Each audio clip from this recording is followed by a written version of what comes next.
Hi, St. Andrews. My name is Julie Wood, and it is such a delight to bring you today's morning moment. I don't know about you, but I've been loving this sermon series on the way. I have always loved reading about Jesus.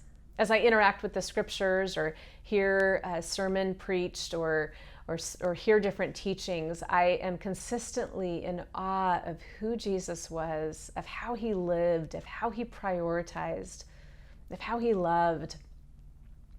And it always leaves me with this longing to want to be so much more like him.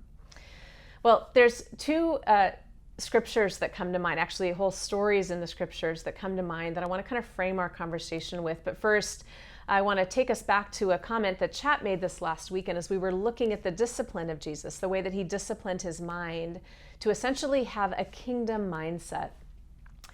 The first one is a story you're likely familiar with, and that is the parable of the Good Samaritan. You may be familiar with it, but allow me to recount it briefly. So a man was traveling from Jerusalem to Jericho on what would have been a very treacherous, dangerous road, and indeed this man along the road was attacked by robbers, and he was beaten, robbed, and it said that he was stripped and likely left for dead. The account there in Luke doesn't tell us how many people had passed by him after this had happened or how long he had been laying there, but we do know that somewhere along that journey, both a priest and a Levite saw him lying on the side of the road, and they continued on. They didn't take the opportunity to express compassion and to care for him. But as the parable would go on to share, the man that we now know as the Good Samaritan, someone who would likely have been unlikely to have cared for that man, he took compassion on him. He stopped for the one. He bandaged him up, threw him over the donkey, and then took him down the rest of the journey until he could get him to safety. And I love that story and Jesus's retelling of it because it was in light of the greatest commandment, which is love the Lord your God with all of your heart, with all of your soul, with all of your strength, and with all of your mind, and then to love your neighbor as yourself. And I've often thought to myself, what were the reasons why the priest and the Levite found justification in not stopping? And there are some cultural reasons or justifications that they may have had, and yet Jesus raises up the Good Samaritan as the one to emulate, the one who put aside logic or reasoning or justification to recognize the need and the inherent value of another human being and to stop. So I love that. And then there's another story, and Chap actually just preached on this 2 weeks ago. But in this story, while different, it has a lot of similarities, only in this one, Jesus is the one who stops for the one.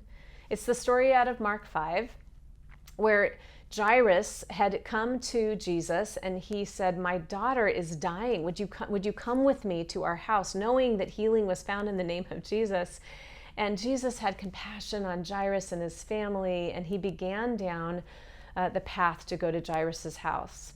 Now, the story tells us that the disciples were surrounded him and that the crowds followed, no doubt wondering how all of this was going to play out.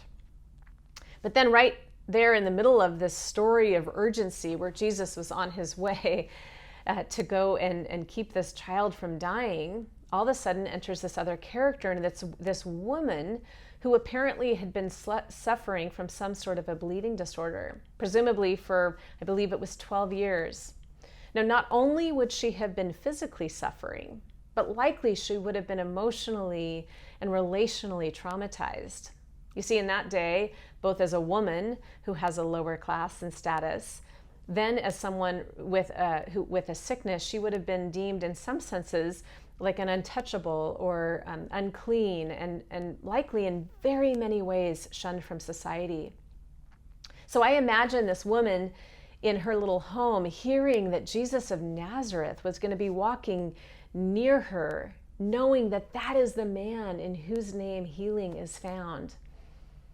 And I can envision her just summoning all the courage she has and perhaps eventually going, okay, I've got to leave. I've got to try this, and just hurrying through the roads from wherever her house was and making her way through, hoping that no one would recognize her as this unclean woman who certainly wasn't supposed to be touching a rabbi, let alone or any of the other people in the crowd.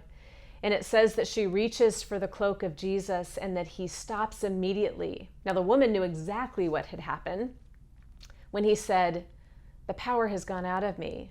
Of course, the disciples said, "Jesus, tons of people are around you. Anyone could have touched you." But you see, Jesus knew it was that woman. Friends, I can't think of a more urgent task on all of the agenda items or sense of responsibility that I have. I can't think of anything that's probably more important, or at least in the top 2 or 3, than going to save someone from dying.